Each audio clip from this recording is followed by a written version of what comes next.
Hi everyone, it's me Darlene. I am back to show you a cute mini quilt block. Before I get started, I want to let you know that I thought it would be cool to do something with just solids. Because I'm not going to make too many of these, only two, I thought I would show it to you in a digital format at the end of this video. Like if you were to put a whole bunch of these little quilt blocks together, what it would look like. I just think it's awesome. I am starting with a 2-inch square and 4 strips, and I'll explain to you how you figure out what size strips you need depending what size square you start with. You don't have to start small like this. I like this idea because a lot of times you have scraps that you can get a 2-inch square out of, or that you can get some of these little strips. You can make this entire thing scrappy if you want, or you can do like I'm going to show you with all black little squares and then one color all the way around. I think it just looks so awesome. I don't do much with solids, so I'm excited about this. And we're also going to be doing our partial seam. I'm going to walk you through it. I had a little bit of trouble with it the first time I did it. I think I'm going to be better this time because I already have my practice piece done. Okay, 2-inch square. You get to decide how much of a border you want around here. This is a 1-inch strip, 1 inch this way. So after it's put into the quilt, it will be a 1/2 inch showing because we're going to lose a 1/4 of an inch on each side in the seam allowances from when you put it all together. So here's the math to know how long you have to make it. This is 2, this is 1. 2 plus 1 is 3. Subtract a 1/2 inch, 2.5. That's how long I have to make it. That will work no matter what size block you start with.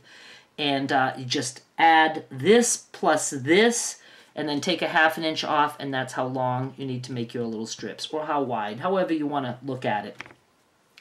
So 2-inch square, these are all 1 by 2.5. And for the partial seam, and I'm going to do it like you looking at it, like instead of me looking at it. I don't know what I'm talking about. And I think I go in the opposite direction than most people because I'm an odd duck. I'm going to put this down here, and I'm leaving it sticking out.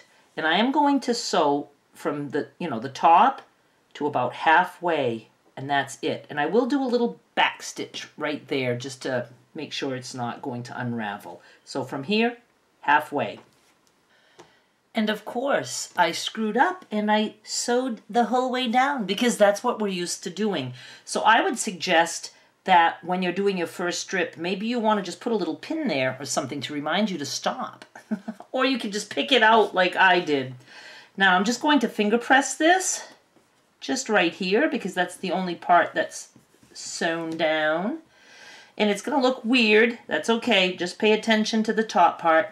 Now I'm going to put this strip right here, and if you did your 1/4 inch seam allowance the right way, it's going to just match up perfectly. All right, now I'm going to sew all the way down. The next one is going right here, just like we would normally do, like that, all the way down. Now this time you absolutely want a pin because we're going to pull this guy back and pin it out of the way. We're going to take our last strip and just sew it here on the bottom, all the way across. The reason I'm showing you the partial seam is because this way all your strips are cut the same size. If you'd rather do a strip top and bottom and then side to side, you can. You're just going to need 2 different size strips.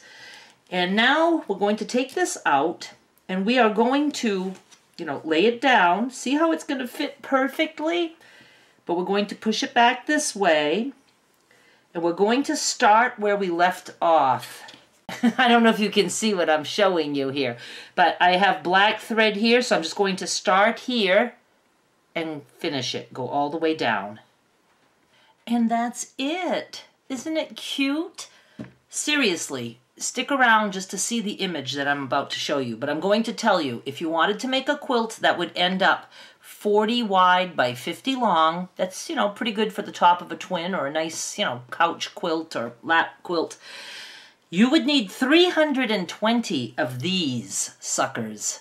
So 320 little squares and then enough, you know, scraps to go around. I think it's super cool with a dark center, and anything around would be great, especially batik. I think batik would just be so cool because of the variations in the fabric.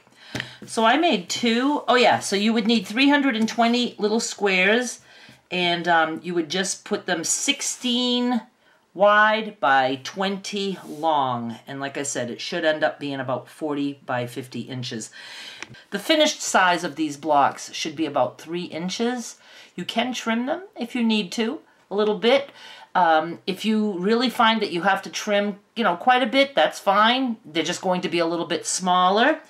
When these are put together, if they're 3 inches, when they're put together, they're going to be finished size inside the quilt of 2.5 inches. That's why you need so many of them, 320. So do stick around. I'm just going to show you the picture that I made using all black centers with various colors around. I think you're going to like it. Thank you so much for watching. I'll be back with more soon. Bye.